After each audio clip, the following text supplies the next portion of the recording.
ఇగో మరి ఇవాళ రేపు చాలా మంది తల్లిదండ్రి ఇంట్లో ఉన్న పోరగాండ్లకు తిండి తినిపియాలంటే ఏం చేస్తుర్రులా ఒక ఫోన్ ముందలేస్తారు. ఇక అటు ఏవో ఫోను అందులో బొమ్మలు పెట్టిస్తారు, ముద్దుగా ఇక తినిపిస్తుంటారు. కానీ ఒకప్పుడు సందమామ రావే జాబిల్లి రావే అని ఆకాశం దిక్కు చూపించుకుంటా, ముద్దుగా మొగులు దిక్కు చూపించుకుంటా, పాటలు పాడుకుంటా కడుపు నిండా తినిపించేటోళ్ళు తల్లిదండ్రి. కానీ కాలం మారింది. పోరగాండ్లు సుతా సెల్ ఫోన్ ముందలేస్తేనే 4 ముద్దలు తింటున్నారు, లేకుంటే మొత్తం ఉంచి పడేస్తున్నారు. వీళ్ళతో తలకాయ నొప్పి ఏందని ముద్దుగా ఒక ఫోన్ వేసేస్తే కథం పోరగాన్ని ముద్దుగా తింటున్నారు. కానీ గిట్ల చేస్తే పోరలు జల్దిన తింటారని తినిపిస్తున్నారు. కానీ ఇది చాలా డేంజర్ అని డాక్టర్లే చెప్పబట్టిరి. దీంతో పోరగాన్లకు మాటలు సరిగా రావట, చాలా ఆల్చాంగ్ వస్తాయట, నుల్ల ఏకాగ్రత కూడా లోపిస్తుందట.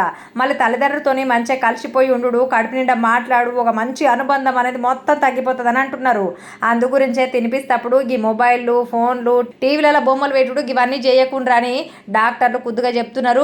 లేనిపోని తలకాయ నొప్పులు పెట్టుకోకుండ్రి. పోరగాళ్ళు మీరు అందరు ముద్దుగా ఆరోగ్యంగా ఉండాలి కాబట్టికే ఇక ఈ ఫోన్లు అన్నీ పక్కకు పెట్టి ముద్దుగా సందమామని చూపించుకుంటా బయటకు తీసుకుపోయి బయట ముద్దుగా తినిపెట్టుకొని రాండ్రి. ఏమంటున్నా తల్లిదండ్రులు కొద్దిగా ఓపిక పెట్టుకోండ్రి. పోరగాండ్ల కంటే ఎక్కువ ఏముందుల్లా. ఇగో ముచ్చటైతే నేను చెప్పిననుల్లా. మరి ఇక ఏమనుకుంటున్నారో కామెంట్ రాయండ్రి.